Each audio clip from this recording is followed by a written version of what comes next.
It's not what you think it is. First of all, the name, Chinsegut Hill.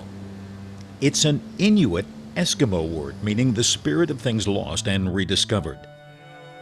Chinsegut Hill is a pre-Civil War plantation located about 7 miles north of Brooksville, Florida. At 269 feet above sea level, it's the second highest place in Florida. The manor house was built in the early 1850s during the Seminole Indian Wars. It's open to the public for guided tours on weekends through the Tampa Bay History Center. Florida became a state in 1845. Settlers were encouraged to come with promises of free land for those willing to work it and to help defend it. The indigenous people resisted. Armed troops were sent to remove them, but they did not go quietly. There were ultimately 3 Seminole Indian Wars. One of the first to take advantage of the offer was a South Carolina planter and lawyer named Bird Pearson. He came in 1847, wanting to grow sugarcane, a very labor-intensive business, and that meant slaves. He called the place Mount Airy because of the gentle breeze. Ironically, the climate was not all that gentle. Brooksville is too far north for sugarcane, but not for hurricanes. It didn't take long for the business to go bust. Pearson sold out to fellow South Carolinian Francis Etherington in 1850.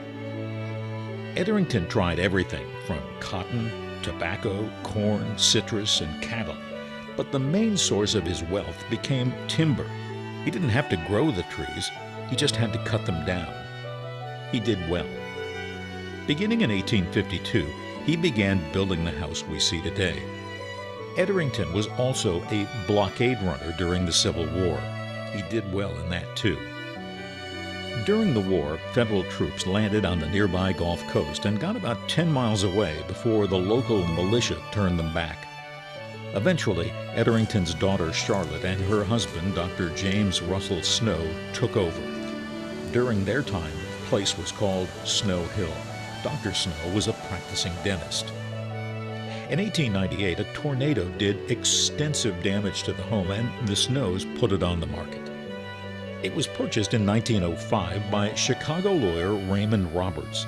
He'd been raised by relatives in the Brooksville area in the 1880s and had a dream that one day he would own the mansion. His wealthy sister, Elizabeth, a famous actress and novelist, provided the money to repair and renovate the home. She also lived there. Robbins was in Alaska for the gold rush when his sister let him know about the opportunity. He didn't strike it rich in the gold rush, but he discovered religion and became very interested in social causes. He changed the name to Chinsegut Hill after acquiring the property.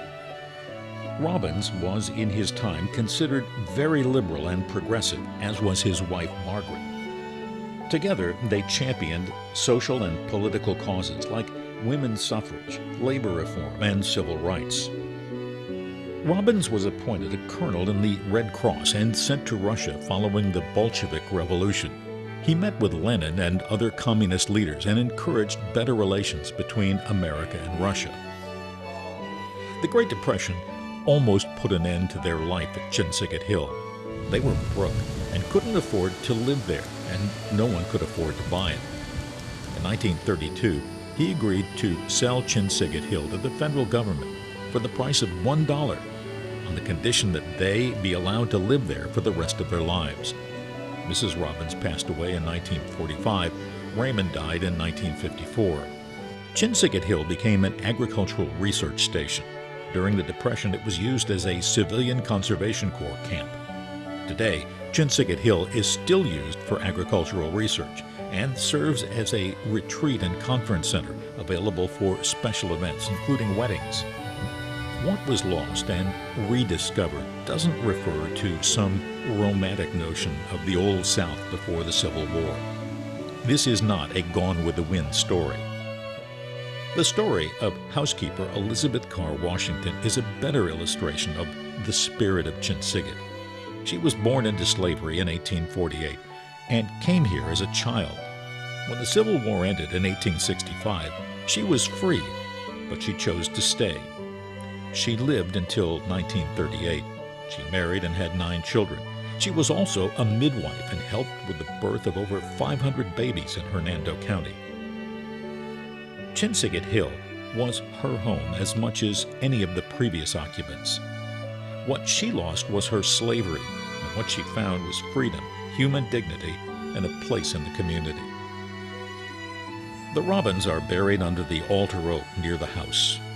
Over their final resting place, a marker reads, "Ye shall know the truth, and the truth will set you free."